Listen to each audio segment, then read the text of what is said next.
Andrew Geldert, welcome to FKR. Fucking real, my man.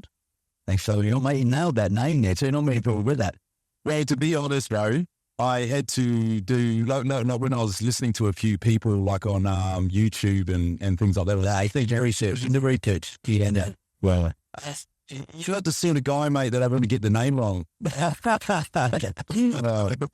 We'll make you the old you. And, well, my mate, it's on. But, you know, and talking about the old you, the new you, I want to dive into both if that's cool with you today. Absolutely. Let's lead in, bro. Yeah, I think it's super important that people get to know your past, get to know who you are, where you started from. We could even start right from how the fuck you got brought up, man.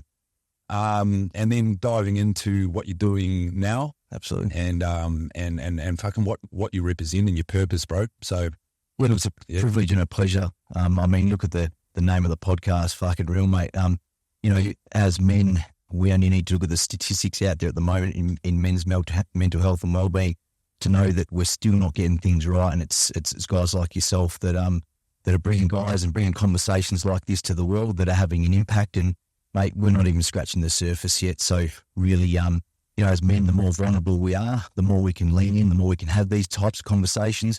We've all got a story to tell, right? We've all done things in our past that we're not 100% entirely proud of, but that we've got to put in context in terms of having an impact and shaping us into the person that we are today, and then fully owning that. So, yeah, look, open-hearted, open book conversations, free from fear, free from judgment, and lead the way in terms of helping men to say, well, hey, it is a safe enough world and safe enough place for me to tell my story and own some of my stuff that might be eating me alive in my current circumstance. So incredibly important, and congratulations on the work you're doing out there, Bo. Yeah, thanks, bro. I mean, that means a lot coming from you, bro, because, look, I know your background and your story, and also know what you're doing now, man. And that's part of my message I want to be trying to get out there, is making those conversations, normally. Making and not, it doesn't matter where you come from, man. There is a journey ahead of you, and it's about moving forward and learning along the way. We're not the sum of our past mistakes, right? This is so important. People have held onto that baggage and they haven't been through, and we're going to lean in today because I think it's incredibly important that every human being can own their journey and take themselves through a process of healing in terms of coming to be this new creation by letting go of their past. And yeah, it's deep work and it's hard work too. I mean, you've got to expose everything that you are, but bringing yourself to a point where you say, I'm letting go here and now. I'm forgiving, I'm letting go, not just forgiving myself, I'm forgiving everybody that's ever hurt me, and I'm starting fresh again. Therefore, no one's judgment of you can impact you. Your past is literally a figment of our imagination. So incredibly important understanding for any human being to come so that we can be the fullest expression of the person that we were born to become in this life, and not get to the end of our life and think, oh, well, shit, I'm still nothing but, you know, a victim of my past. And mate, we as human beings all have that potential, and we all have that responsibility on our lives, I believe. Yeah.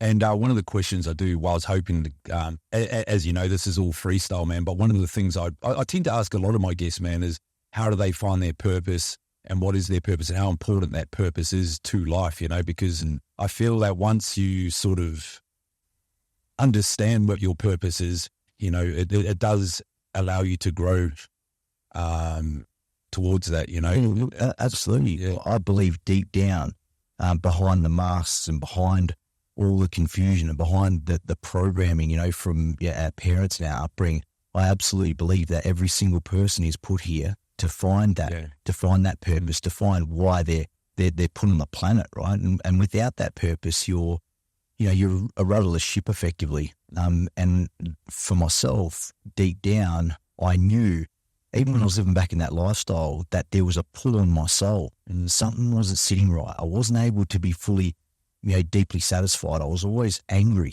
I was wondering why this was all about. And you know, my prison journey took me back into my inner child and the wounding that I had and that understanding. But again, we can dive into that. But, you know, if I look back and I'm honest with myself, I knew that I wasn't where I was supposed to be. But again, retrospectively, I just knew that it was a part of the experience that I needed to have, not right or wrong. And, you know, all these years later, not judging that, you know, on myself, but yeah, again, there was some emotion that was being generated in me that was calling me to a certain direction. And now I understand that's the pull that we have in our soul, the emotions that pulling us and designed to pull us towards what is our passion and purpose, and that is living free to be completely who you are, and finding what that is. And I believe, again, we all have a responsibility to do that. So having a passion, having a purpose, and then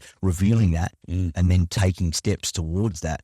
Trusting in it. Trusting in it, and trusting yourself, right? Yeah. And I love the term, and I coined this, by the way, show me the size of your dreams and I'll show you the size of your self-worth, right? Because why wouldn't we want to dream the big dream of our life? Like, dream of the most wildest outcome of your life, like your dream life, times that by 10, right? And then that's the dream you should hold of your life. Like, aim for the stars and hit the clouds, you're still winning, right? Yeah, fucking oath, man. I like that. And it's a good reflection back on yourself in terms of what you are doing as well, like, it's because self-worth is huge, man. Massive. I don't dive straight into your story right from the start, but I've got so many questions for you, man. Yeah. I'll try and get some direction here. But let's talk about self-worth, man. I think it at some stage through this, but mate, just so we can kick off on the right foot, tell us about you, bro. How, like, what got you to where you are today, man? Like, because it's an interesting story from what I know. Yeah, look, there's been a couple of catalysts in my life, and I think if you want to ask that question in terms of who am I and how I got here, I think the catalyst, and I've written this journey in a book called Moments in Time, which was like the book wanted you to tell of the major catalyst in your life, right? The fork in the road where life just went from, A to B. And for me, it was my prison journey, brother. It was, being heavily involved in outlaw motorcycle clubs. I was, one of the leaders of an international cocaine dealing syndicate, which went down at the time. I was a nominee of a club. And for me, that's where life unraveled for me. I went to court, was sentenced to 7 years and found myself imprisoned. This was after being shot twice, been quite high up in my chest and through my neck in a bikie brawl. Nearly took my life, and being heavily entrenched in that life for, nearly 15 years. And for me, being sentenced and then going away, that journey that unfolded for me allowed me to do things within myself and within my life and my character that I don't believe without it I would have ever got to be the person that I was fully born to become. So when I actually relaxed into that, and it was a time where I spent 6 months in maximum security, there was an interview with the assistant superintendent who said, look, you're right on the cusp of going from medium and minimum. Yeah. I said, look, miss, I've heard about, what medium is like. And I said, if you send me there, I can tell you it's going to foster the animal in me. And I want to be here to relax and transform my life. I said, if I can have a crack at minimum, I reckon I could get there. Anyway, she went away, came back and said, look, we're going to give you a crack in minimum. And I just was over the moon. So yeah, got transported up there to Uluru and got off the bus, and from a concrete jungle to this, it's actually an old leprosy camp. It's heritage listed, right? So there's trees, there's birds, there's grass, there's old growth, rose bushes and stuff. And I just got off the bus like an oasis. And I really settled there and thought, you know what, this could work for me. And so at this stage, were you in transformation, or were you just wakening up a little bit? Just awakening. Yeah. I really was. I was still in victim mindset. I was still blaming the person who gave me up. I'm still in this anger. But the seeds to me wanting to understand who I was and what I was doing there, and how I brought myself to this part of my life. I mean, I was facing a 7-year sentence, right? So I had enough time to really start facing myself, and it wasn't probably till 6 or 12 months into it that I really started to say, well, okay, here we go. And that was changing my mindset to the prison journey not being punitive, not being a punishment. It was actually a gift to me. Yeah, right. And then I started clutching it. right? Every single day, getting up, thinking I've got 12 beautiful hours with myself, with no influence. I segregated myself from, the social circles. I met some amazing, amazing people, two of which were the prison chaplains, walking alongside of my journey, just coming up and saying, "G'day." They used to put the announcement on the PA. Churches are open after muster. We were laughing like, not even God could save me now. And interacting with them. They spent a bit of time just being human to me, right? And I wasn't talking to a lot of people. Like I said, I was isolated. I started studying full time. And again, I just, spent my time trying to figure out, trying to get my feet and get my guidance. And I started talking to them. And over time, I just became to think that these men were like proper role models, they were choosing to come into prison. I'm thinking they're just beautiful guys. They never talked to me about God enough or anything. They actually rode bikes, so we had something in common. We're talking about bikes, and I got really inquisitive about how peaceful they were and what they were doing there. And as we built the relationship, I was building more trust and more rapport with these men, and they just had this peace about them. And I'm still angry. I'm still walking around prison, conducting myself in a way that's probably more aligned to the old lifestyle and the old sense of self than who I really want it to be. But in that relationship that I built with them, I found a place to be vulnerable. I found trust, and I was drawn to them. I wanted to know how they became so peaceful, and I had all these questions for them. And I still remember the day where I went to see one of them that I was getting really close with, and I said to him, I want to know how. I remember going down to his office, right? And I'm this prisoner, I'm ex-club, and I'm looked at as a high-profile cocaine dealer or whatever. And you have a profile in there, but I wanted to let that go. But here I am. I want to talk about that, but yeah. But carry on, yeah. No, you're right. But here I am going into the prison chaplain's office, wondering, if there's anybody that's gonna see it. Lost his mind. Yeah, but had this beautiful conversation with this guy about how peaceful he was and who his God was. And I said, who is his God? I thought you guys were strange. I used to be real judgmental about, guys that believed in God and all this religion stuff. And I said, you just seem normal. I said, I can't believe that, you just seem like, a good, genuine person. I remember he looked at me and said, mate, just God is simply love. And I was like, telling me your God is all about love. When I reflected on my life as a boy and who I was and my club life and wanting love and acceptance and all these things, it was very, very intriguing. Set me on the path to my own spiritual journey. Yeah, and look, how sad is it that we got it all wrong? I reflect different story to yours, but very similar in the way of like you only know one way, and it ain't love. It's very disillusional on how things look, from even like it. I even noticed a little bit from your Instagram, like you talk about relationships, man, even as males, I feel like we've got all sex and fucking relationships all wrong as well, man. Yeah. And there's no judgment on that, because I feel like we all fucking have got it wrong, and until we find a different sort of perspective or a mentor or because another saying is you don't know until you know. Yeah. And it's not in, where we find that. And I guess this is what the podcast is about as well, man, just trying to draw that knowledge out of my guest and trying to get it out there to others, man. Absolutely. I couldn't agree more. I think, the programming, the way the structure of society is set up, the balance between the masculine and feminine at the moment, there's a lot of work to be done. And it's bringing it all back to love. It's bringing it all back to our universe, I call it, the universe that we have inside, and decoding ourselves to get to a place of complete and utter self-love. Yeah. You can only love another as much as you've found and deeply love yourself, right? So when you start acting in alignment with your own self-worth and identifying the light that we have within, and if you're spiritual or you're religious, doesn't matter to me. I class myself as a spiritual man, not a religious man. Yeah. But even the greatest teacher that I've ever read that's walked the earth was Jesus.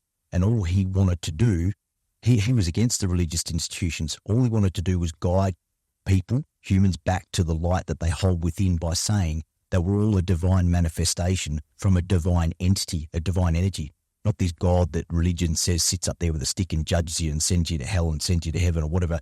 I believe that that's the ego that's got hold of this religious story.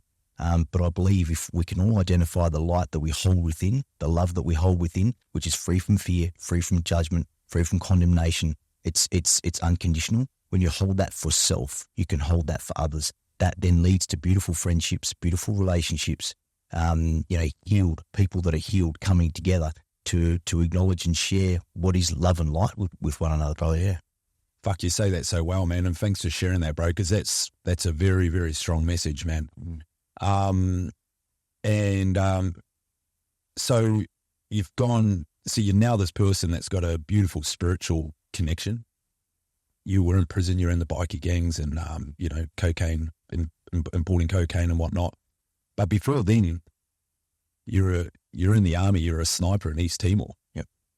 When you were a sniper in East Timor, were you affiliated in the bikie scene or the criminal world then, or would because there's three parts, there's three aspects of your life just there, and I'm just wondering because that's like three transformations, and the question I've got is the person that you are now. Did you know that when you were serving in the army? You know what I mean? Like, so not my childhood trauma followed me right up until the time I went away for prison. Okay, so I was I got out of school as early as I could. I was going to go through to year 12 and finish up at year 11 and join the army as young as you could be. I was about late 16, early 17 when I decided to join the army. I didn't have anything else going for me, nowhere else to sort of be. I was a bit of a dead end, and but I loved my fitness, loved my footy, loved my boxing. I was competing in boxing from the age of 11 years old, and I thought the army was an outlet for me or an escape. And Dad had been in the army, so it sort of made a bit of sense and took off. And look, I thrived in the army for the first year or two. I achieved some great things and stood out as a young soldier that was going places. And really, my ultimate dream in the army was to be in the SAS. And that dream sort of died in the latter stages. I did a tour of East Timor, came back and found out that I hadn't fit the psychological profile of the SAS course. I smashed all the physical. That dream died, and I achieved everything, including overseas service as a recon sniper soldier. And the next step for me was SAS. And when that dream died, I did my term of service and got out. But even, to the time I got out, I was angry. I used my fists as my language, to control my environment, to control other people. And so the army was even though I excelled and I had a direction there, getting out, knowing that I'd basically achieved what I wanted to achieve, got back out, got home, and my brother was involved in clubs and in that lifestyle, and a few people had ruffled his feathers. So I got home and thought that, you ruffle my brother's feathers, you ruffle mine. And so that was the start of that whole journey into that lifestyle and into the underworld pretty much. And when you talk about anger, does this come from a particular place, or is it just fucking who you were? No, look, it absolutely came from a place, and diving into that in prison and unpack that to realise that I'd become the product of my childhood. And my beautiful mum, beautiful big open heart, looking for love in all the wrong places, and some of the relationships she unfortunately exposed us to as kids had a profound impact. One particular one, our stepfather, alcoholic, Shearer, just a rough nut with his own trauma that brought to our family. And, he enacted some significant trauma upon my mum that we had to witness in a small state housing house. So we heard and saw everything that was going on. And the culmination was that he came home drunk one night and, traumatised her, and she just screamed, I wish you'd go and kill yourself. So he stormed through the house, slammed the back door. I knew, that he entered the backyard. So I was looking out my window, 11 years old, and there was a street light that would, illuminated our entire backyard. So I could see everything he's doing. So he stormed out, gone into the shed, grabbed a length of rope, scaled the woodyard, tied himself up, and sort of as a 11-year-old kid, you don't really rationalise what he's doing. You're just watching on. So he tied himself up and just jumped off, and there he is swinging limp off this big ghost gum tree in our backyard.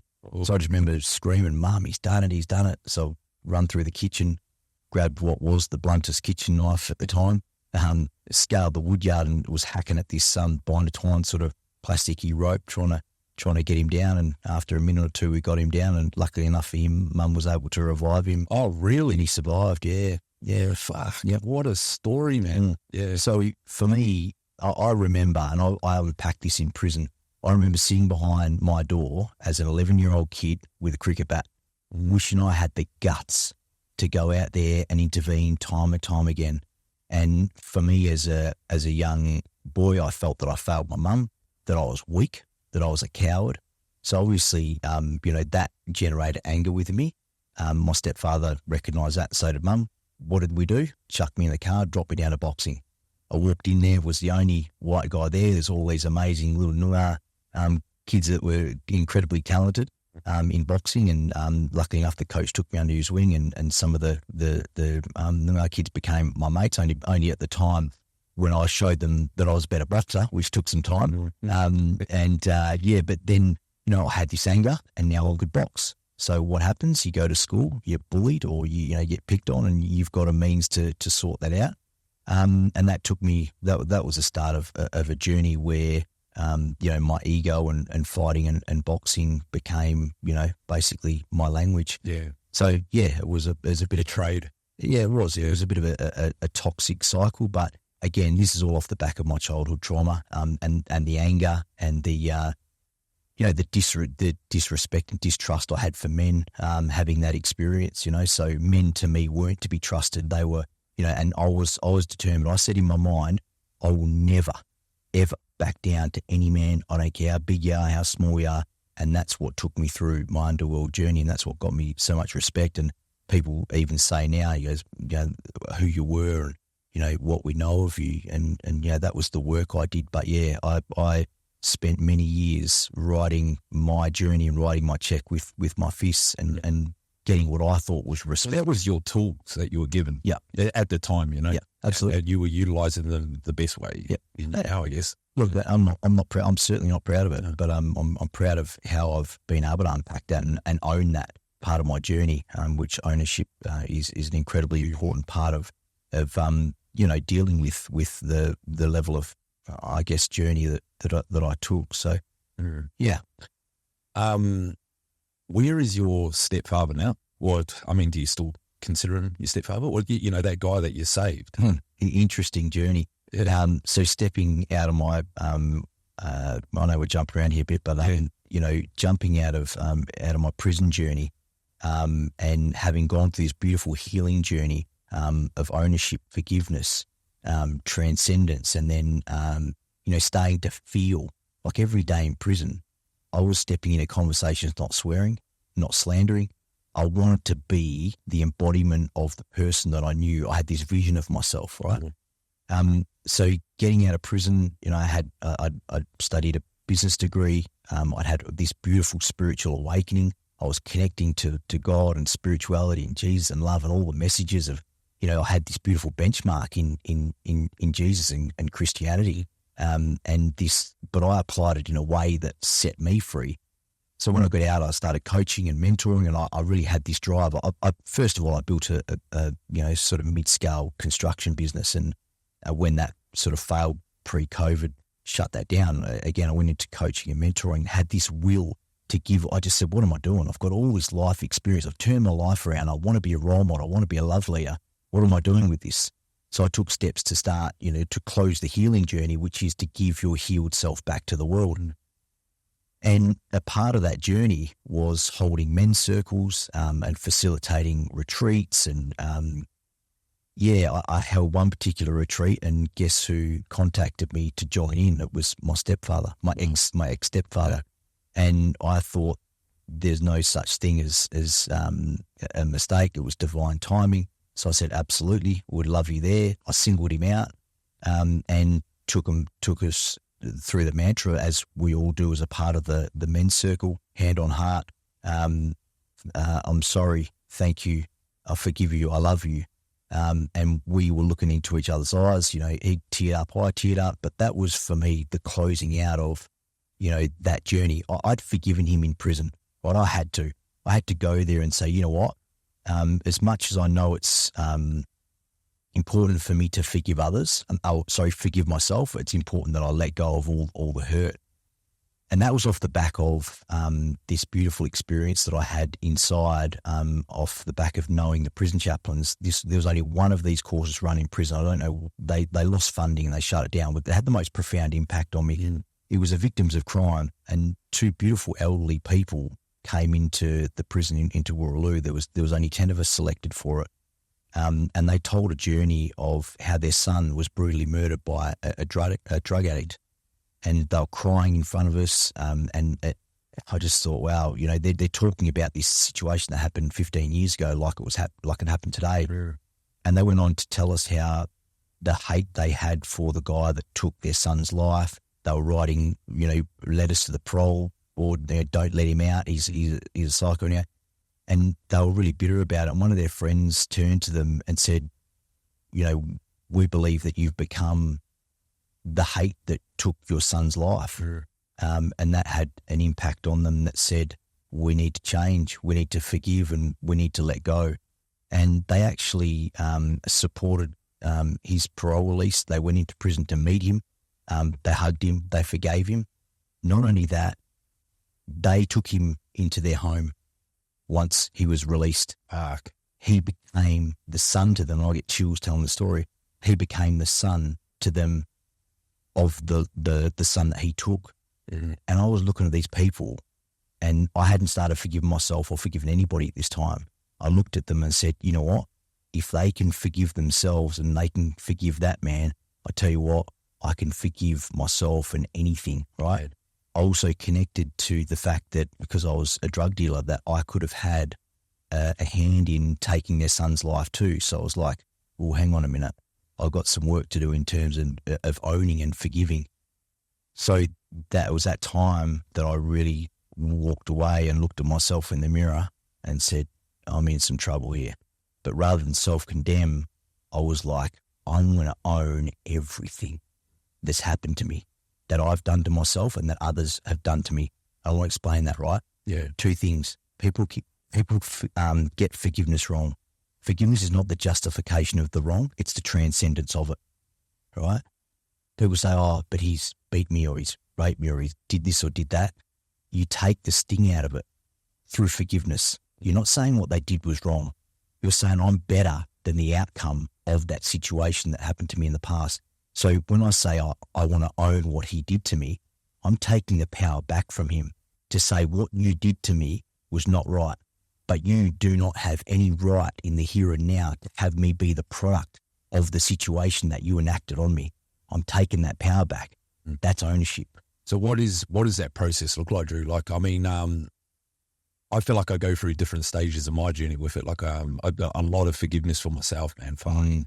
And a lot of forgiveness for my father, my mum, and things like that. But like breath work for me has really helped me get there.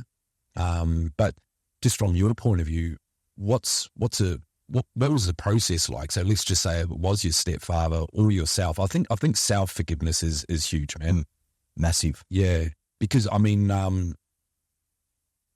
you know, if you can't forgive yourself, you can't forgive others, yeah? No, that's right. I don't think, Phil. Yeah. No, absolutely. So in identifying, first of all, that you no longer want to be the person that you are, which I think is critical, right? Because there's got to be an agitation. You've got to have the courage to say to yourself, look, I'm not deeply satisfied by the person that I am. That then enacts you to start saying, okay, well, am I living in a victim mindset? Have I blamed my past or mum and dad or the person who, you know, inflicted this, whatever it is, on me?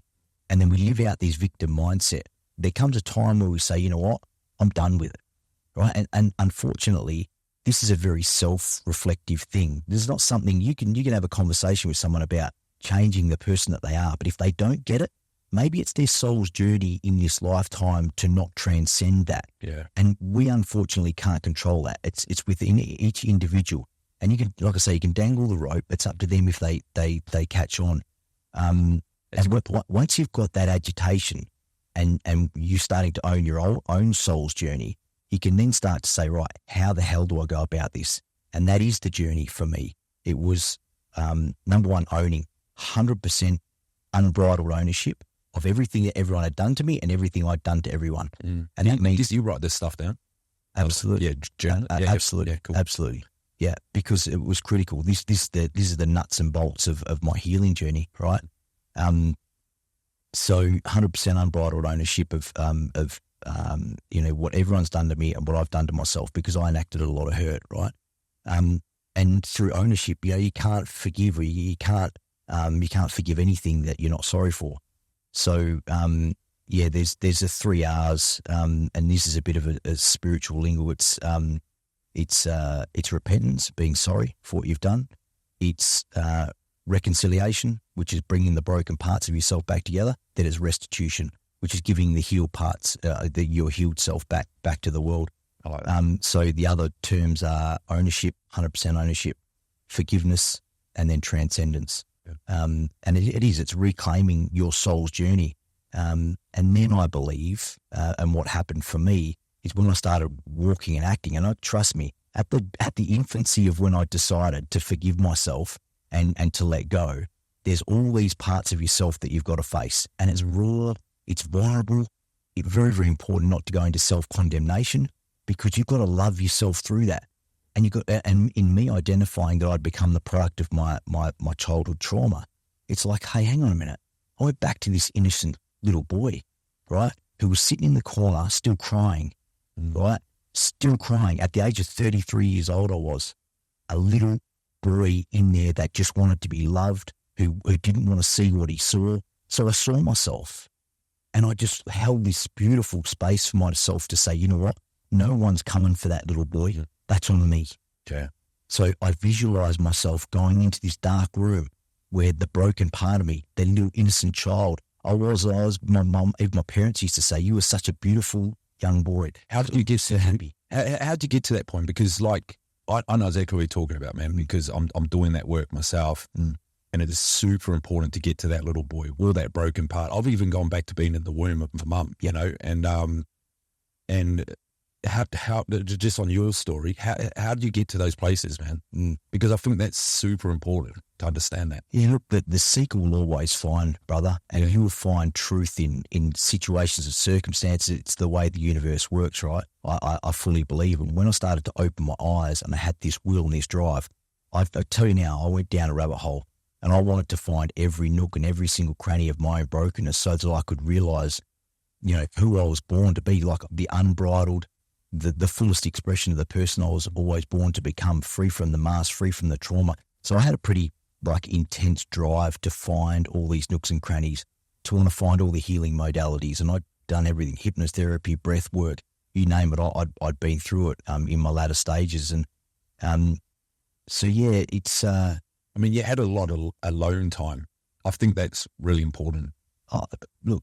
Yeah, so being in prison, obviously a lot of alone time, no distractions.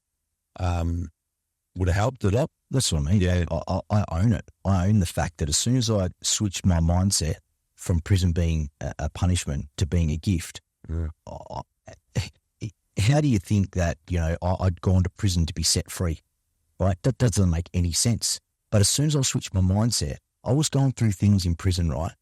Being accused of things I didn't do, right? I was coming back from a footy match, and in a minimum security, get to go out and play footy every week, and I was interacting with my kids and my girl at the time. You know, out in society, it was beautiful. And we're coming back, and all the boys sitting down the back, and I was captain of the footy team at the time, sitting down the back, calling the bussy a dog and all these other things, and I was just like, oh, and this can't end good. You know, the bus is pulled up, and they've grabbed us all. They grabbed the core group and chucked us all down the back into isolation, you know, all one, you know, single concrete cells, you know, you down the back, right? So the worst of the worst. So I'm sitting there for 3 days, you know, what's going on here? Why me? But at that point in my journey, I was like, you know what? Okay, this is beautiful. This is beautiful. Of course, yeah. So anyway, they come and see me and say, look, you know, what happened? I said, you guys know what happened. I said, I'm not giving anybody up. You know the conduct I've got to uphold here. I'm here to walk my own journey, blah, blah. They said, yeah, but you're the captain of the footy team. We need to make an example of you. So anyway, you're going on a 28-day punishment. I said, look, I'm doing my degree. I've got things going on. What are you doing? And they said, well, we've got to send a message to the rest of the prisoners. You know, you're captain of the footy team. So anyway, chucked me in a van. They told me they were sending me to Greenock, which is, like, I didn't know at the time, but it's the worst of the worst, or even worse than the max that I was in to start off with. You know, I'm in this van. I've taken my jumper off. I thought, you know, it's up near Geraldton. It's going to be a hell of a ride, 4 or 5 hours. Chucked my jumper on and you know, in the prison transport, I thought I had a bit of a sleep. All these lefts and rights. I'm thinking, where the hell are we going? You know, as I sort of put my head up and looked out the tinted window, and here we are at Skipper's Aviation. Open up the fence. We're going out onto the tarmac, pull up by the plane, shackled us up. We're on a plane. I'm thinking, what the hell? I'm eating this sandwich shackled up like Hannibal Lecter. We're flying this plane, looking down over Perth, and I'm getting shanghaied for 28 days to Greenock for something I didn't even do. Yeah, right. So I just remember telling my girl at the time, I said, listen, I'm going on a journey. I said, don't worry about me. This is something that I need to go through, obviously. Yeah. So look after yourself, look after the kids, and I'll catch you in 28 days effectively. And got up there and, it was 28 days of being down the back with, you know, some people that were fairly interesting at the time. But again, it was something that I was testing my own psyche, right? To say, if nothing is happening to me, everything's happening for me. How can this work for me? And it was my response, right? They were testing me. They wanted me to break. They wanted me to argue. They wanted me to, you know, go at one of them. And there was many of these situations with them because they were trying to hold me to the old identity, right? They didn't like, ex-club members or even anyone outlaw affiliated in minimum security. So they had a driver to get me out. So all these things that were happening to me were just, you know, tests for me, test my resolve, test my character, and every single opportunity I got, I turned it and I made it work for me. Yeah, I like that because I mean, even out here in real life, you know, the more you want something in that positive direction, the matrix or whatever you want to call it is going to try and suck you over to this side. Yeah, it's a journey. It's huge. Yeah. And when you start out, that's a funny way it works, right? The universe has a beautiful way to test your authenticity to your own change. Oh, you really want to be a good guy, do you? But remember how you were before? Remember the ego guy? You wouldn't have handled that way. You're going to, and it's this emotion, right? And then it's internal, it's external. So you're going to be faced with things that are going to test you. And sometimes people just go, yeah, you know what? I'm going back to the old me because that's just easier. Look, this person's treating me that way, so I may as well be that way, right? And they think that's the introduction for them to go back to the old ways. No, this is a beautiful opportunity for you to step in and to pass the test and go, you know what? Celebrate that. You know, celebrate every single thing that you're exposed to that's going to solidify the driver that you have to live from this place of authenticity, this place of integrity, this place of love. And it's not easy, man. No. And I get it. I get why people, you know, might reoffend or might want to go back to their old sense of self. I really do, especially when you're doing it alone, like I did. And I didn't. With slip-ups, though, just on that note, you know, because this is another important topic as well. So, I mean, did you slip up at any of this timing? I mean, we're obviously hearing all the good transformation that's happening. Like, I mean, and if you did, what was it, and what's the mindset of getting back on top? You know, because sometimes in those slip-ups can be fucking some of the hardest, absolutely, times. You know, in terms of mentally. Yeah, look, I think for me the biggest one was overcoming my ego. And you know, for example, I'd stand at the front of the food line, which your food was your gold, and you'd protect it with your life. Or, you know, for example, you know, cleaning your showers. If you're in a pod, self-care pod, you clean the showers. Or at the start, I wasn't cleaning those showers. If someone asked me to clean my showers, that person would be cleaning the showers. Right. So that was the way I was enacting. I was ego. I was too good. Or, so it was around my aggression, and it was around walking away from using my fists to solve a problem. And there was a couple of times where it came really close and I had to walk away. I would close myself in my room and I'm shaking. I'm livid. I'm wild. I just want to tear someone apart. Then I'm facing myself and thinking, you weak piece of shit. You just walked away. What are you doing? You walk away. What, were you scared? Now people are going to look at you as being scared. So facing that part of myself and then letting my emotion die off and thinking, you legend, you're getting it. you're getting it. Yeah. You passed another test. And yeah, going through all of the old stories in your mind, letting that ego fold away. And I took it pretty seriously because rather than being at the front of the line, I put myself at the back of the line. I made sure everybody ate before me. I looked at even the most broken and damaged person as just another light soul in there that, is living behind masks and is living out their trauma. So I identified with those people. When it came to my days of doing the shower, I cleaned that thing like it's my own home. Brother, I was scrubbing.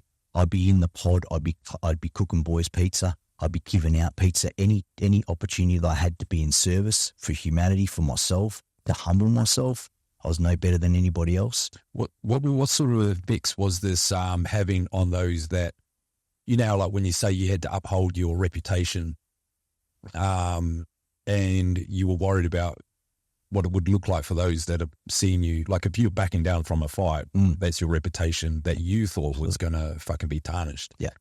Where was the reaction of those same people when you were starting to do all this other stuff like clean the shower and deliver pizza and be at the back of the food line? And yeah, it's interesting. I stayed pretty sovereign, like pretty disconnected from other people because I knew that, my journey in there was quite unique, and I was very careful with who I interacted with, who I was speaking to. I can't really tell you, to be honest, but where I do know is that I think the respect that I did have and the person that I was sort of held people off from taking advantage of the journey that I was on, in a sense. But it was huge for me because breaking free from that social clique, especially particularly in prison, they want to hold you to that standard, to that regard. They want to see you like that in that way. But I was lucky, I was left alone, being in minimum security. There's not you're not in fight or flight all the time because everyone wants to obviously do what they can to stay in minimum, even though there was, you walk that line occasionally. So I was blessed. I really was. Could you have done this in maximum? I don't think so. No? Not to the depth that I got. So that's just how the universe works in a way. I mean, I know that's what you were suggesting at the start of it, but and I feel that sometimes we just need to just fucking trust in the universe has got that plan, Yeah. I always say all the time, do the possible and just let the impossible do itself. Yeah, absolutely. And then, I guess, it's crazy, man, because it's so hard to do at the time. And I think that's the message that I'm trying to push on here as well, is that you really do just need to start trusting in your process and the integration of it too, man. And so with a part of that, I feel like, and this leads me back to the start of the podcast, is like having a purpose is huge though, because it does what keeps you accountable and gives you a different direction. If you're integrating into a new sort of life or mindset, having a purpose is extremely important, I feel. Yeah. Well, what was your purpose? And is it still your purpose now? And how did you find it? Okay, interesting. Look, I, at the time, did not know what my purpose was, but I definitely had a driver to find out what it was. And at the time, I just wanted to know what it was like to be free from my old sense of self. And I remember coming to a point in time where one of the chaplains said, listen, you're taking a pretty deep dive.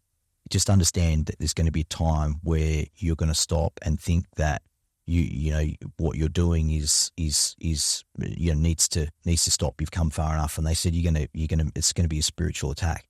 And I remember that I was letting go of my old identity so much that that exact thing happened to me. Right? It's like, yes, I'm finding what my passion. I'm finding this purpose. I'm finding this inspiration to be this person and to change fundamentally my character. And I came to a point in time where I was like, hang on a minute, no one's going to know me. My own kids, my own partner, my family, and more importantly, I might not even know myself. So I've got this point in time like, yeah, okay, I've changed that, but maybe I should stop now and keep a little bit of this identity. And I thought, you know what, I'm going all in. I don't care if I don't know myself. No one knows me. I'm letting go.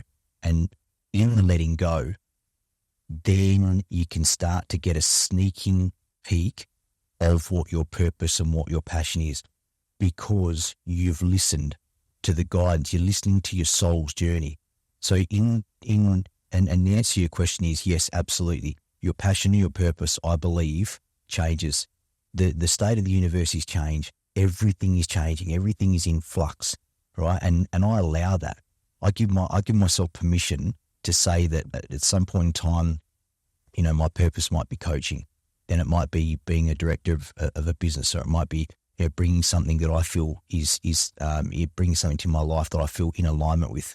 But again, if it's generating value in myself and others' lives, and it's having positive impacts, then my whole passion and my whole purpose is to generate positive value in the lives of myself and other human beings. So if everything's in alignment with that, my passion and purpose and my integrity and my authenticity will guide me to whatever that outcome is. Let go of the attachment to a final outcome of what your passion and your purpose is. Live it every day. Yeah. Because for so long we think that when I get here, when I get my Ferrari, when I get my mansion, when I get my final $1 million in the bank, everything's going to be amazing, everything's going to be beautiful. You're taking away the importance of what the journey is supposed to be, of living life every day and just being so deeply satisfied by having a passion and having a purpose. My passion is being here talking to blokes like yourself. My passion is giving my experience back to the world, my healed self, and saying, if I can, you can too. There's no outcome in that. There might be outcome for other people, but for me, I'm just living in alignment. I'm just being fully authentically me. I'm standing in my integrity as a man, and Jesus taking some work to get there. But in terms of passion and purpose, you can live it. You don't have to be it. You live it. You become it, right? And that's the whole journey of the whole process of healing, going through the vulnerable stage, going through the forgiveness, the ownership, all these things can then result in you finding the parts of yourself that do connect authentically to your passion and purpose. Yeah. And that's a responsibility I believe we all have. And again, if I could sit here and say I can do it, you know what? I firmly believe anyone can, brother. There's a lot of surrendering that goes on too, isn't there? I know that was massive for me. Even I know at early stages after I lost my business, I wouldn't even jump on a flight, economy flight, and over business. And it lies that ego that just had to surrender and be ruined before I even got to the purpose. Yeah, it was so much work that I had to do with myself, and I know that sounds crazy, that one, but that happens with everything, really. Even surrendering to your identity of who you are and trusting in this new identity of who you want to be or where you're going, man. Yeah. Now, you were talking, you got children? Yeah, I got 2 kids. Okay. Were they, because look, it's also easy to find purpose in your children, man. I do myself, just wanting the best version of myself for them.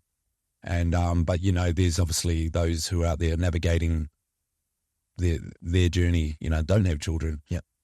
But how was your relationship with them, man? And even what they went through, because you had the children before you went inside. Yeah, absolutely. So I was lucky enough to see my daughter into the world, because I was supposed to go for my final sentencing 3 months before, but it got adjourned, and I was able to see my daughter into the world, luckily enough. And at the time, my son was 3 years old. I sentenced to 7 years, looking at doing 5 because you got 2 on parole. So I walked that out of their lives at a pretty pivotal time. Had a profound impact on me because I had a similar situation with Dad. When I was younger, 7 years old, Mum and Dad broke up, and I know the profound impact that had on me. And here I am enacting that same trauma on my own kids. And for a while inside, I was overcompensating for that. I was over-fathering. I was trying to, I guess, father from that place of hurt. And when I realized that, I really took a step back and started to breathe a little bit more and just know that, just having some form of contact is a huge value. And I started to really just appreciate the little things and going out to see them with the footy club and playing out in society. And, in context, some fathers don't get to see their kids at all. And here I was with a supportive partner that was bringing my kids to see me, sometimes twice a week. They had an interaction program during the week where young kids could come up. So I was incredibly blessed, and you know, I wanted to get out on the other side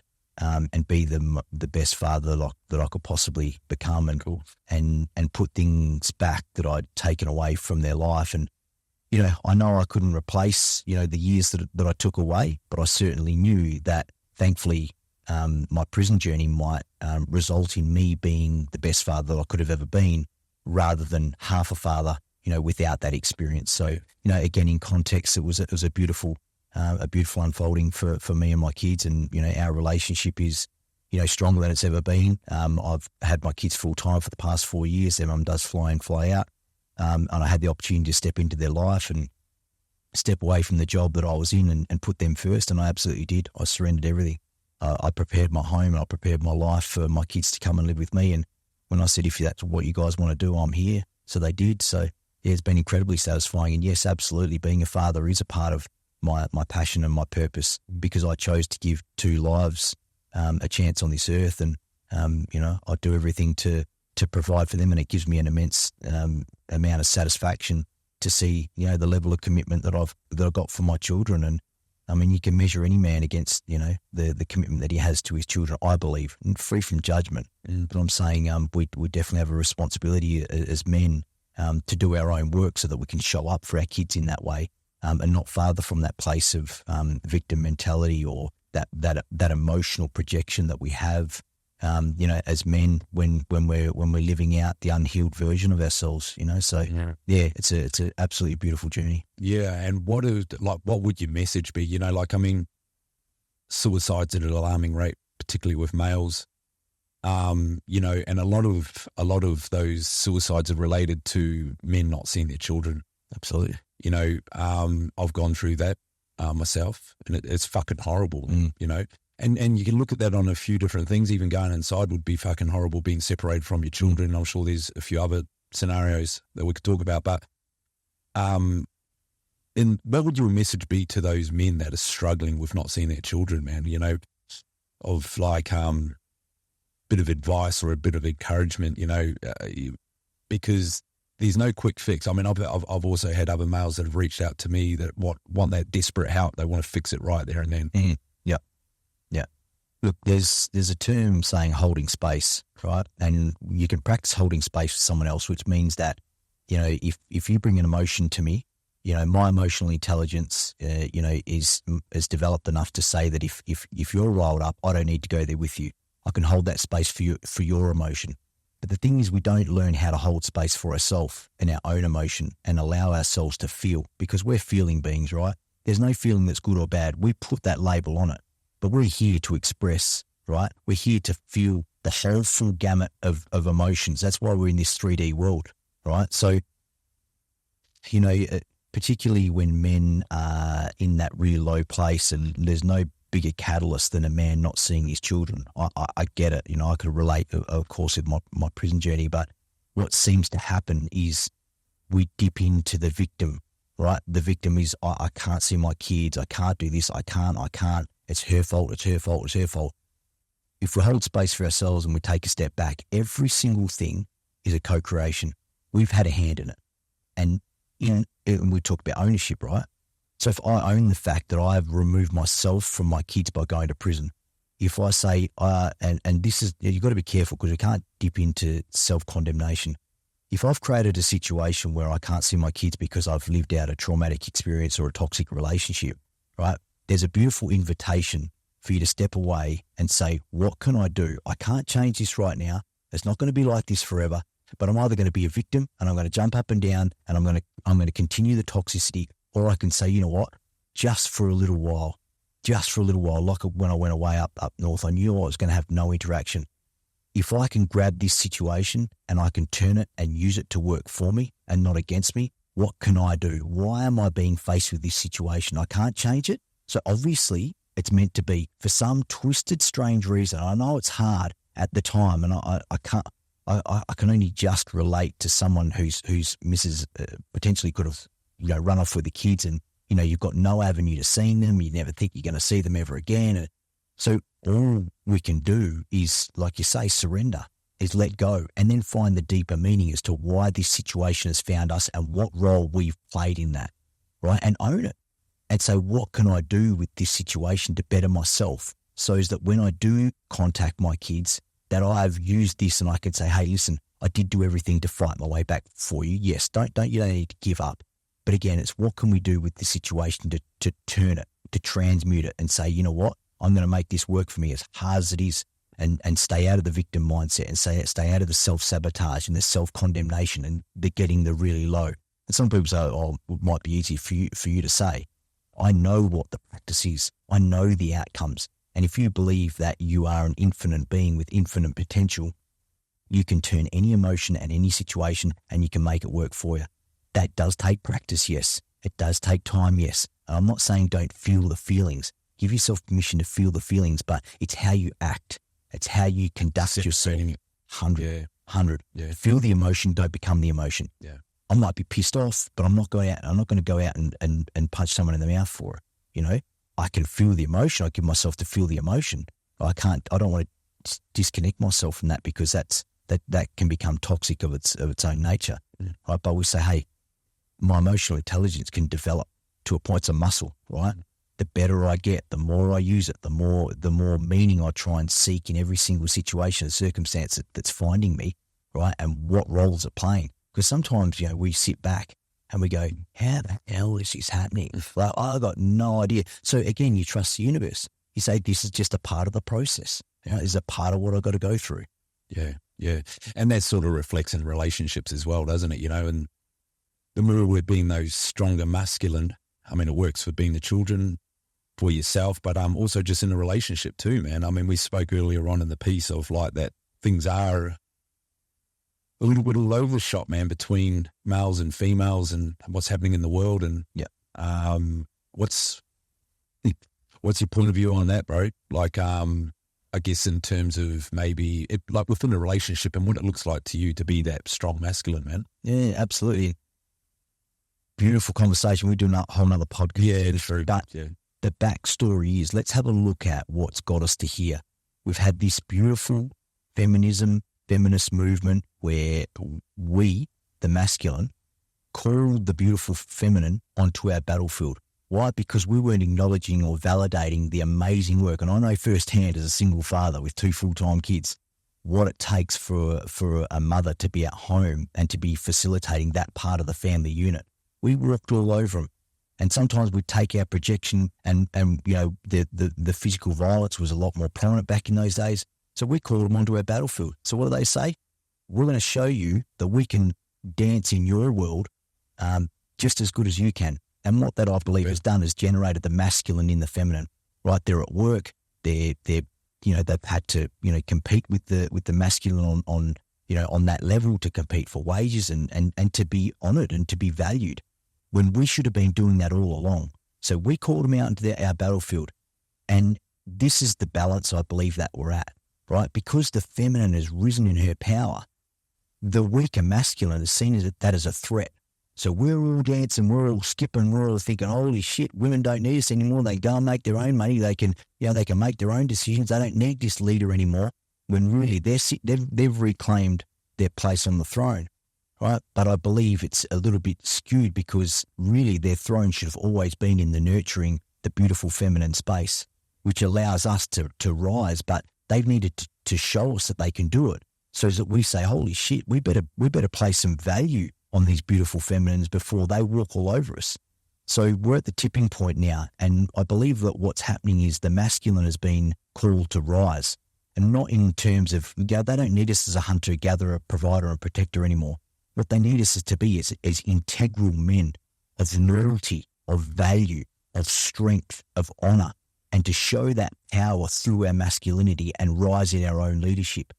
Therefore, the polarity maintains and remains, right? And the more we can do that and provide that safety and security, and particularly in terms of emotional development, they want to know that we're emotionally developed so they can relax. They don't have to make the decisions anymore. They can still go to work, but they can come home and be soft and be nurturing because they've got this, be safe because they've got this beautiful emotional safe place within us, right? So here we are as the divine masculine men. We're doing our work. We're trying to, get to the bottom of our emotions and reclaim what is our true power, our real leadership, so that we can maintain this polarity. So we're in flux at the moment, I believe, but on the other side of this, and there's always hope, right? There's always hope, and they, like to think that everything that's out of balance is by nature moving back in towards balance.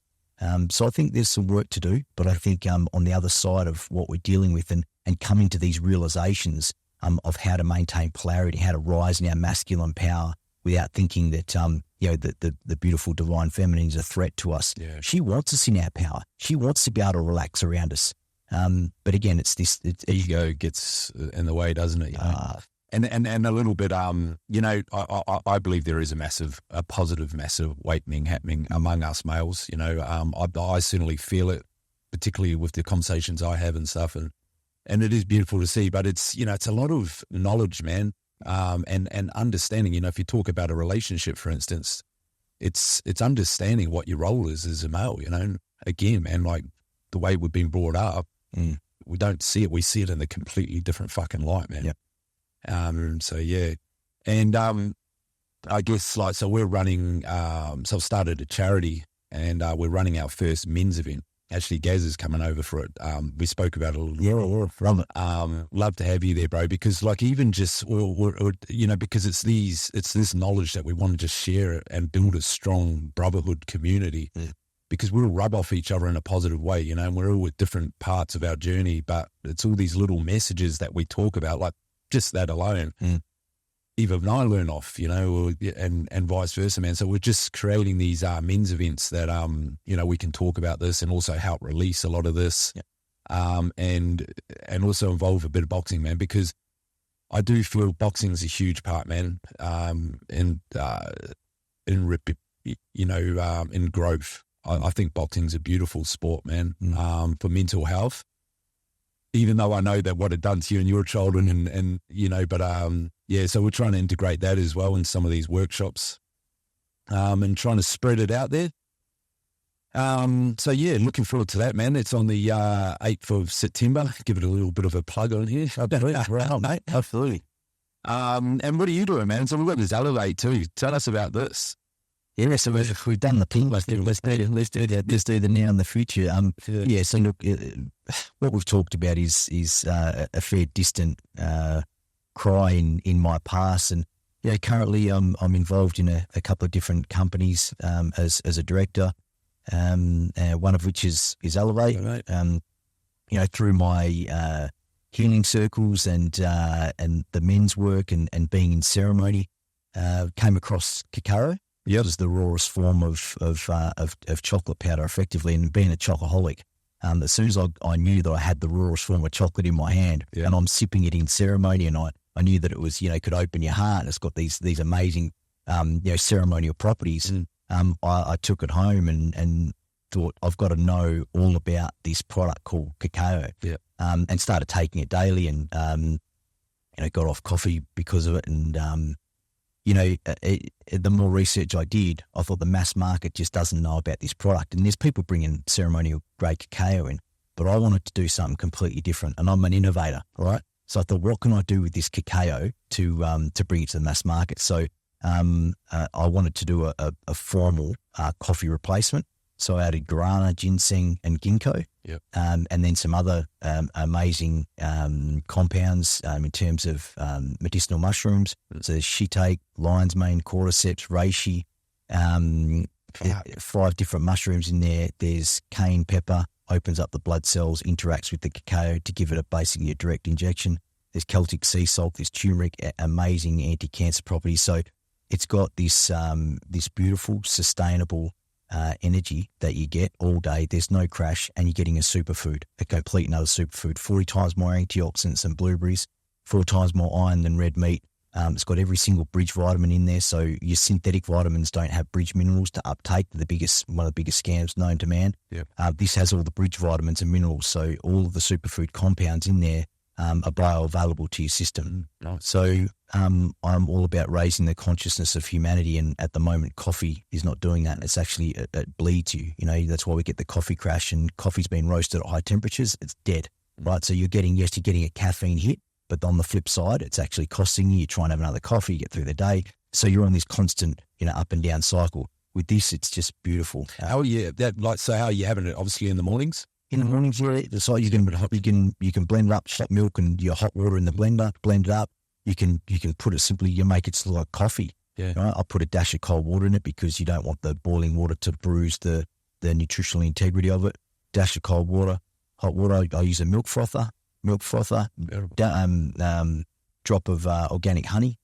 Mate, you got a hot chocolate that's for superfood. I mean, fucking, we didn't purposely have a plug at it, man. But to me, thanks for bringing this on. I'm going to definitely give it a go because I feel, I know all those different properties that you've got in there. I sort of take them separately, like mushroom powders, and I have cacao all the time. Yeah.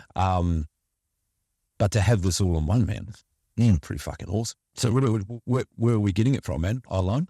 Yeah, it's online at the moment. We've got a product development. It's a powder at the moment, but we want to go to premix energy drinks. So we want to be a carbonated and non-carbonated. We want it to be a global phenomenon. Cool. Get people off Red Bull, get people off coffee, get them off the toxic products and fly this flag. So it'll happen, mate. Big dream, but small steps. And what else are you doing, man? Yeah, so I've got a couple of other companies. I'm involved in a gold mining company, involved in a waste to energy company, and I've got my own project management consultancy. So a few different balls in the air. And look, I've even written a movie concept called The Perfect World. Want it to be the biggest good news movie that's ever been made. Another big dream. But like I say, these the catalysts are everything I'm doing is moving me towards those big dreams. And the ultimate dream is obviously the movie, so everything that happens in between is going to be a catalyst to that. And it's again trusting the universe that that's going to be a part of the value proposition that I've got as a human being to do what I'm put here to do and to live out my dreams. And they're big dreams, they're lofty dreams. I don't talk about them often because my own dreams, they scare myself. Yeah.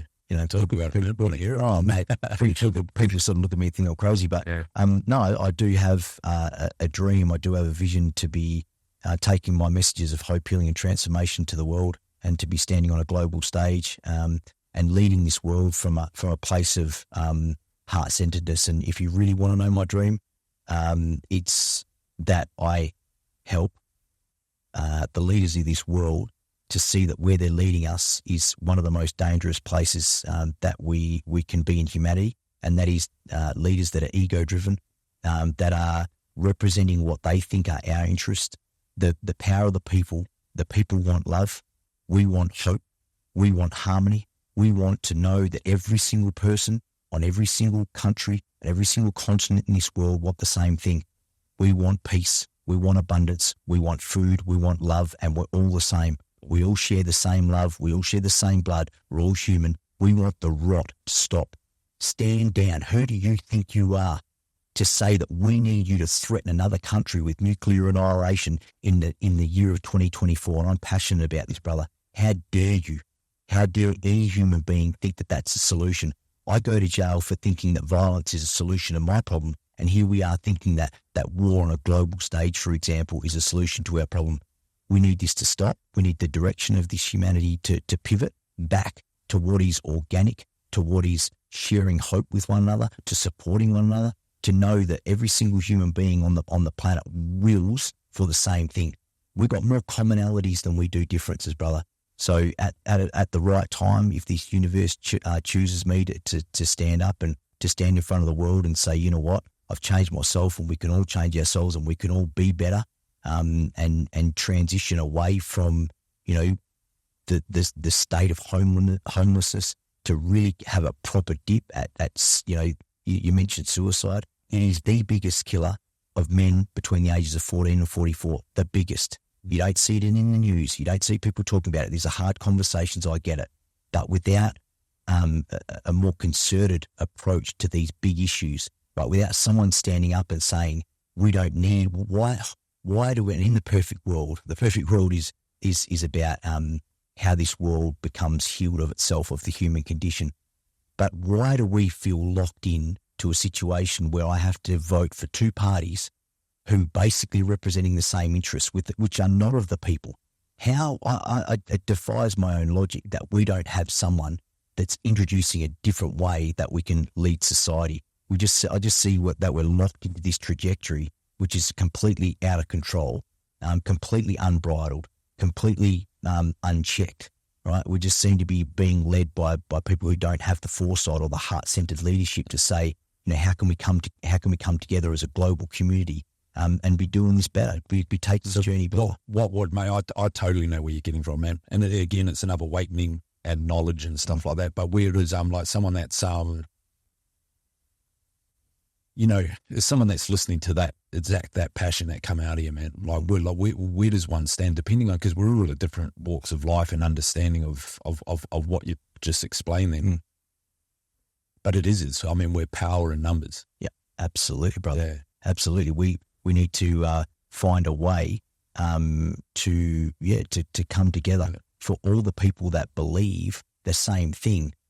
The government's a self-perpetuating thing, right? They're not going to let someone like me walk into the government and be nominated as the Prime Minister of Australia.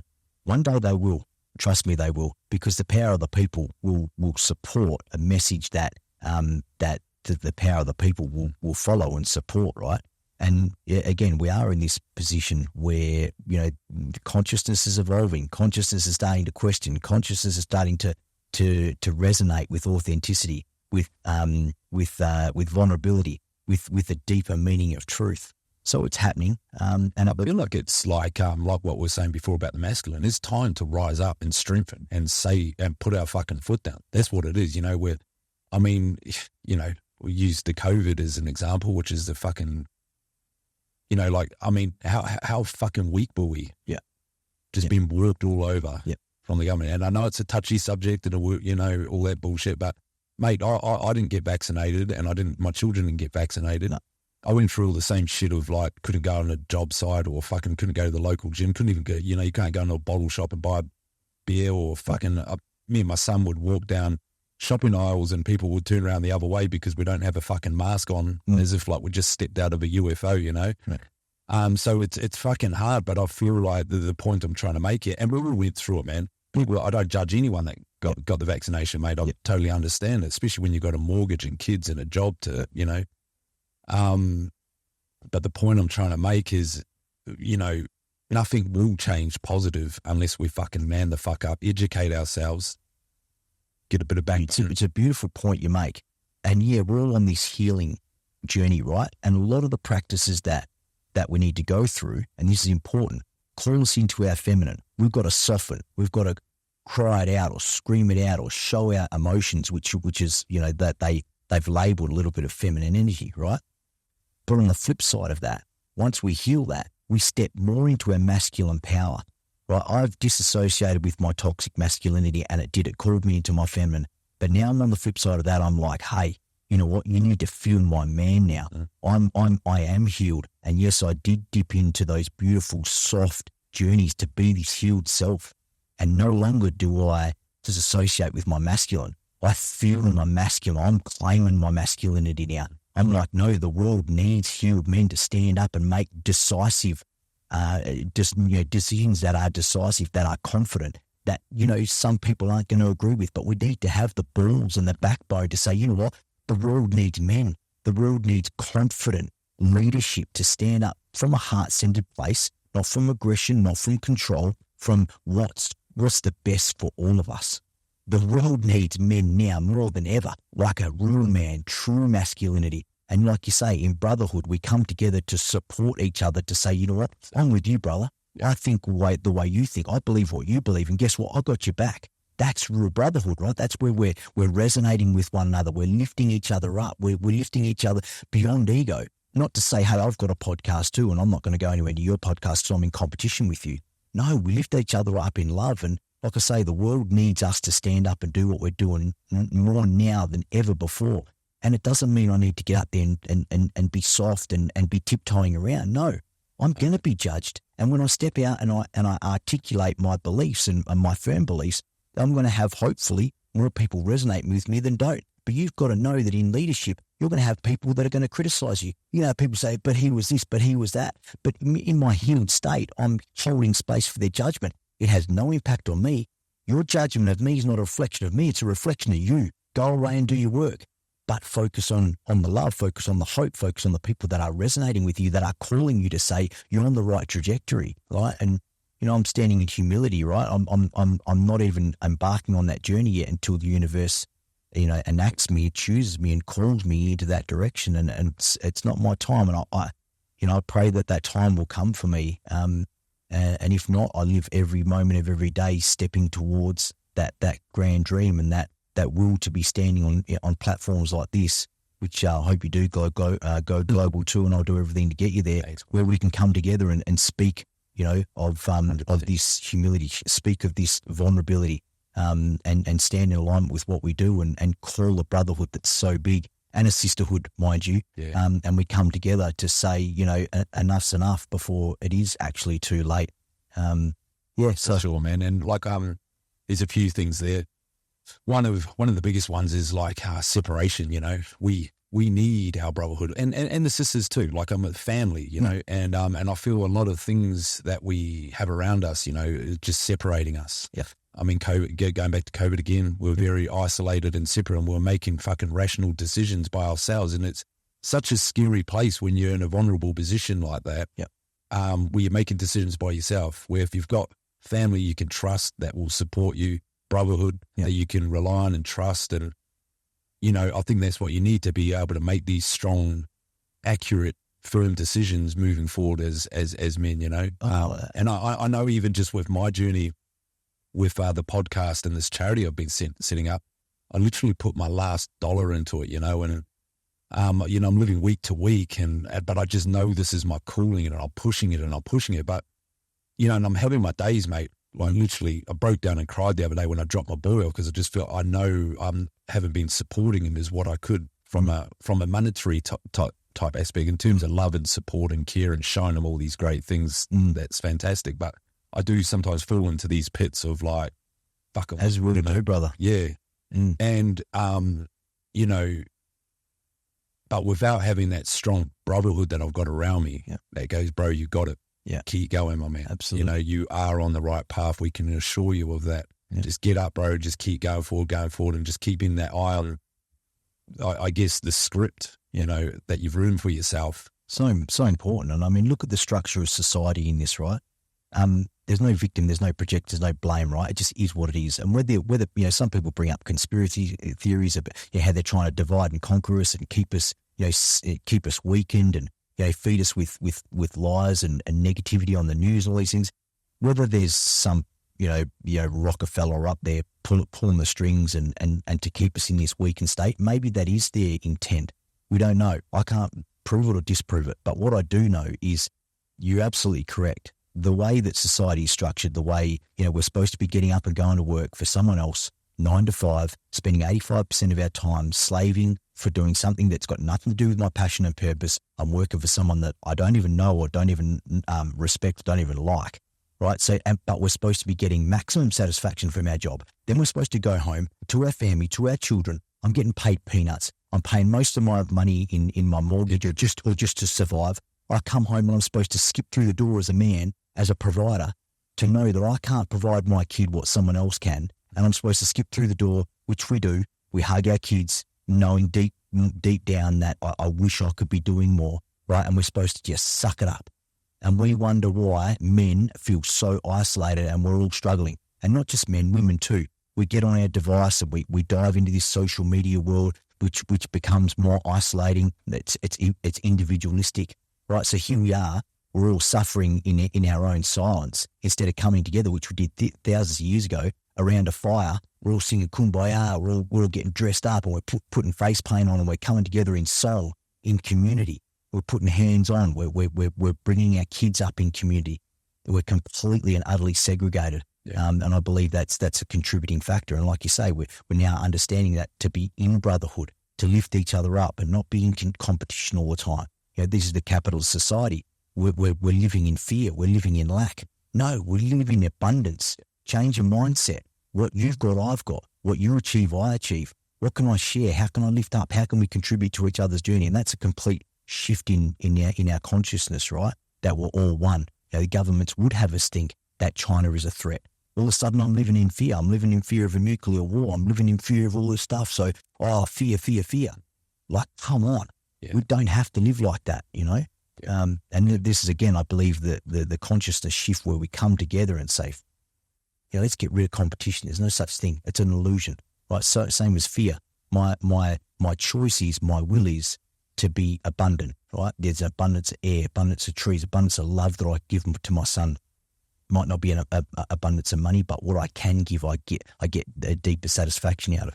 I get satisfaction out of seeing you succeed, out of you living your passion and purpose, out of you shining your light but away from the mask, living your authenticity. You follow your dream. I'm following my dream. I'm inspired by you living your dream, right? And by saying, hey, listen, sometimes I do struggle financially or week to week. We share that, and not from ego where I go, can't even make dollar, whatever. No, we've all got weaknesses. We all go up and down. We all have our times, and it's being there for each other in those times, free from judgment, and encouraging each other out of that fear, because fear is the biggest liar in the world, brother. And human beings do not and cannot flourish when they're in a state of fear. Look at the governments. Look at the news. Get away from it. Turn it off. Yeah. Stand the fuck down, right, from this bullshit fear that has been programmed into us, and live from this place of abundance and make those choices and make the commitment to say, no more fear for me. I'm done with it. You threaten me with whatever, but I don't fear it. That way we can express from this place of absolute, authenticity. Because when you're held under fear, you can't flourish. You can't express, right? It's when you start, and fear could be, I don't want to start a podcast because I'm not good enough, for example, right? But you breach that fear, and what's on the other side of your fear is freedom. Yeah. Right. So that mindset of conquering fear and that abundant mindset, you teach yourself, you can train yourself that fear is a liar. Yeah. Fear kept us alive back in the day. But starting a podcast or taking a video on myself, let's step out. Let's breach the fear, right? This is such a good topic, man, because, with outlaws, motorcycles, or like gangs, not that I'm saying they're a great thing, but the whole, I'm against the fucking government. I've got to be careful what I say here, but you don't have to be fucking controlled, man. Mm. You do have the right to just be that 1% or, your own life, and I think that sometimes when you've been brought up with, I spent fuck all time going to school and stuff like that, so you're not in the system. So therefore you are learning what's outside the system a lot more. So with me starting a podcast, I'm a little bit fearless. Yeah. I've been a rock bottom. I don't give a fuck. I'm going for it, fuck everyone else. Yeah. I'm doing me sort of shit, where, but for some people, they've been brought up in the system, man, with their mum and dad. Yes, no, this is your routine. And it is a beautiful way to be brought up, and going to school every day, being told when to start school, when to have your lunch, when to finish, got to go to university now, and it goes on, got to get married, got to have fucking a mortgage. And you're so stuck in the system. So I actually understand why it's not so easy for these guys to really stand the fuck up outside the matrix, because it's all they fucking know. Yep. Where I think for me, I've fortunately, even though it's been fucking rough what I've gone through, but it's also trained me to go, mate, there's this other fucking path over here. And when we talk about the matrix and society and all these other terms that are becoming mainstream now, it's so important to realize that sometimes the less programming, the less influence that you've had in your life. Like I start to look back at my life. I was kicking my own can from the age of 8. My mum used to say, you're my main man. So I was a leader in my home. And even though I was programmed and conditioned, of course, but the less programming conditioning you have, the more free thinking you've got. You can think outside, and the less locked in you are. And the beast that we're dealing with here is the subconscious, right? Subconscious mind is up to 80 to 90% of our mind, right? So you think about all the processes your subconscious mind's operating now. It's pumping your heart. You're not thinking about that. You're seeing a billion different colors, billion different pixels that your mind's decoding. It's pumping cells, it's regenerating cells, it's growing hair, it's growing eyelashes, it's doing all these things. There's hundreds of thousands of processes that are controlled by your subconscious mind. So when we've got these thought patterns that the mind has become familiar with, we look at a chair, we've simplified as a chair. It's not. It's a 100 billion atoms and molecules is structured in a different way, but we would confuse ourselves. We take up too much mind capacity to think about it like that. So what I'm explaining here is that our mind creates neural superhighways, right? And the thought process becomes so ingrained and so easy. It's like driving a car. You're going to drive your car down the highway. You're not going to try and drive it through the tropical rainforest, right? Much easier to drive down the highway. So when you're breaking a thought habit, or you're breaking your conditioning, or breaking a subconscious habit or belief, you've got to get off the highway and you've got to start cutting your way through the rainforest. And it's not easy, right? You're fighting everything. This is where affirmations, this is where repetition, this is where, you're a why, having a why that's so big that every time that car wants to go back on that neural superhighway, you choose to keep cutting through the rainforest, because eventually you're going to build yourself a highway, right? That's the power of the subconscious mind. Our conscious mind is a very small part of our mind, but we can actually use our conscious to reprogram our subconscious mind. So again, fundamentally, to break outside the matrix, to break these thought habits, to break that, no, I've got to go to work 9 to 5 so society sees me as normal, my parents see me as normal. It's almost like, we're born into the world, this beautiful blank canvas. We learn all this stuff, and then we've got to spend the rest of our life freaking unlearning it. Decoding it, right? And that is making a choice to say, you know what? I don't want to be what you expect me to be. I need to be who I need to be outside of your judgment of me. And yeah, that might mean I'm going to chuck my job in tomorrow. That might mean I'm not in alignment. I'm not being my authentic true self by, for example, being in a club or wanting to fight. That's not me. It doesn't make me feel good. So what do I need to shed? What mind program am I running that I need to throw out and start all over again? How much work can I do? And how much can I accomplish in this life? If I start today, all right, I might not be the perfect person in, but you know what? Today I'm invigorated to say, how much can I achieve today? How much more meaning can I be? How much more loving can I be? How much more productive can I be? How much more authentically myself? How much more of my truth can I live out? How much of the old program can I throw out? How much can I challenge myself? All of a sudden, life becomes this beautiful interplay of saying, hey, how much can I celebrate myself? How much more can I do? More and more and more and more and more. What else can I let go of? If I can conquer that, imagine what I'll conquer tomorrow. And it might mean starting off on the smallest little thing. It might be, hey, I'm going to go for a walk this morning, or hey, I'm going to do breath work this morning, which is something a little bit out of your normal routine, right? So you accomplish that, you feed yourself, you celebrate that success, and you get a thirst for more. And you know what? What's going to happen if you go and throw your job in?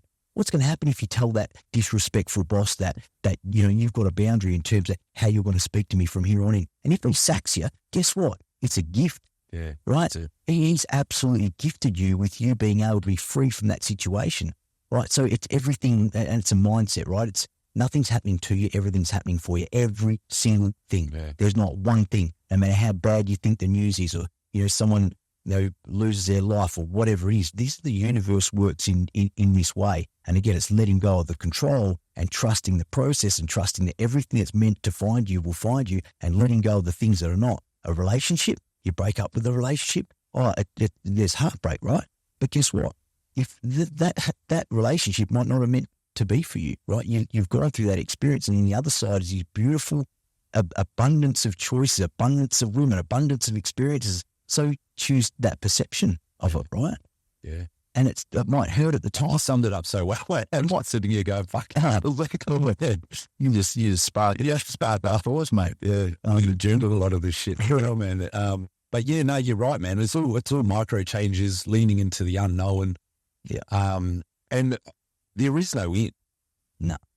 Fucking, but and I can only say this from my own experience, but once you sort of jump on this new train of unknown and wanting more for yourself and stepping outside the matrix, it becomes a new addiction. Yeah. You start exploring more. And it's hard too, though, because you're also exposing yourself to truth. Absolutely. And another way of thinking. So it is hard as well, man. Like you say, it is, you could sometimes feel like you're in the thick of that jungle. Yeah. How the fuck am I going to get around this tree? Absolutely. You just got to slowly chip away at that fucking bit of tree, man, because it's on your highway. That's right. And that's the process. And it doesn't matter what context you want to talk about. Sometimes we need to forgive ourselves daily. Sometimes we need to go back to forgiveness, back to ownership, whatever it might be that allows us to move through that particular hurdle, which is going to unleash a whole nother beast. But as you well know, once you do something, once you step through one hurdle, the next hurdle only becomes an invitation for you to find a better sense of self. And we're not going to get it right all the time. We can't, right? So what? We have to go back to the drawing board. You've got the skills, you've got the tools once you start to implement them that you can go back to that are going to get you through it. So it's going to be hard. You're just better equipped. You're more emotionally intelligent. You're more focused. Got a bit of community around you. Got brothers that will help you get over that fucking hurdle, Absolutely. Yeah. Absolutely. And then the freaking sky's the limit. But like you say, it's not about the destination. It's the journey of knowing that every single day there's a deeper satisfaction that we can feel. And it's chasing that part of life, right? And then adding unto that, adding more brotherhood, adding more, a better mindset, adding a better way, for example, to deal with what is a dark situation. Because we're all going to have them. Like I say, we're on this beautiful healing journey and we might have all the brothers, but we're still going to struggle. That's just life, but we've got more tools to deal with it. And there's more positive outcomes. There's more things that we can learn about, going into that place of maybe darkness or anger or whatever it might be, and holding that space for ourselves and growing through it, right? For sure, man. A big part of that is also just being happy with what is now, because what we've got right now is perfect. It's fucking perfect, and like what you're saying before, social media or, the things that we've learnt for our upbringing on our unconscious mind of expectations of what our life should look like. And we only suffer through our own expectations. Yeah, absolutely. We meet those expectations and they're fine. Yeah. Everything's fucking sweet. And I love that because, the more we practice being in the here and now, we've got everything we need right now. I'm warm enough. I'm comfortable. I've got water. I've got food, and that's the abundance mindset. I've got everything that I need in the here and now, right now. And that's gratitude, right? So it's saying I'm so thankful for just being able to breathe, right? Find something so small and have gratitude for it, right? Because, you don't need a perfect life to think a perfect dream, right? And to experience a perfect dream. So, and through gratitude, everything else is a bonus. Right? To let go of the past, let go of the future, and just be present in this moment, which I love, because when we're engaging like this, like the world seems to fall away, right? You're just fully present, and I believe with all the complexity of life, showing up, being fully present with your missus to allow her to feel your full masculine presence. That is an art, right? When you let go and you want to fold in to your relationship. And want to know that even now it doesn't have to be a woman, but I owe you and I owe myself to show up fully for you in this moment. Like I want to know, I want to engage with you. I want you to know that I'm fully here, that you've got my full attention. That's respect, right? Whether you're with your son, you might be texting on your phone and hey buddy, whatever, you show up for him, let him feel your presence, right? That's it's a beautiful practice. And in today's day and age, I think, we've lost the ability to really give that deep presence, Yeah. And you're right, man. It is an art. Well, I appreciate you being on here and giving your full presence, man. I've felt your passion. I've been inspired by your journey, man. And even like the way you talk, bro, like you've explained so much with integrity, man. And with clarity as well. Like, it's been awesome to hear your thoughts on the different topics, man. And it's also nice to feel that we align as well, like by having these conversations, and I feel like a lot of the time we feel a certain way about something, but when you open up and speak to another man about it, it's like, fuck, he gets it. Yeah. Or you learn from having that conversation. So I appreciate you being on here, man. Maybe just before we shut it off, what's your favorite quote, man? Do you have like a fool or something? I've said about 10 of them through the podcast, mate. So we're wanting to replay them all. Yeah. Or even a message. Okay, so here's where it is, right? We are nothing but the universe made manifest in this physical form to experience this 3D reality, gifted with consciousness for the universe to observe the beauty of itself. I'm going to have to replay that one back. Right. For sure. But, all right. I could say it again. Yeah, do it You're again. nothing but the universe made manifest in physical form. Yep. Gifted with consciousness for the universe to observe the beauty of itself. Okay, yeah. Right?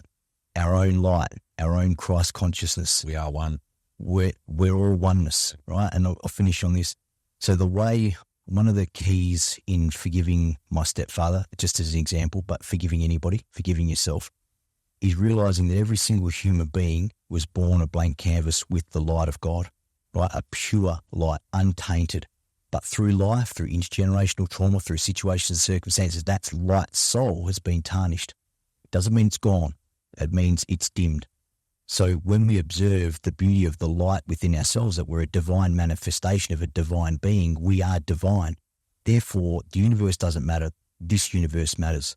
I matter in this world. My light matters. My love matters.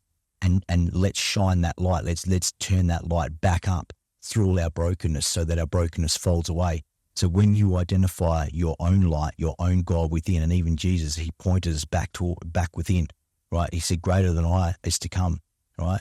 We all have this ability to have Christ consciousness. We all have the light within us. So when you separate the light soul from the broken soul, we're all a divine manifestation. I'm seeking the light within you. You seek the light within me, the rest folds away, right? And the more we feed that light, the more we turn that light up, the more it's the ripple effect, right? I turn my light up, my son's light gets turned up, my partner's light gets turned up, my community's light gets turned up, and all of a sudden we've got the ripple effect, right? And if we all make our purpose that and contributing our light is a good place to start. Brother, that's the raising of human consciousness, right? That's the transcendence, that's the transformation that we're living. So big love, man. Yeah. Congratulations. Hey, congratulations on everything you're doing. Congratulations on the podcast. All the best with all the men's work you're doing.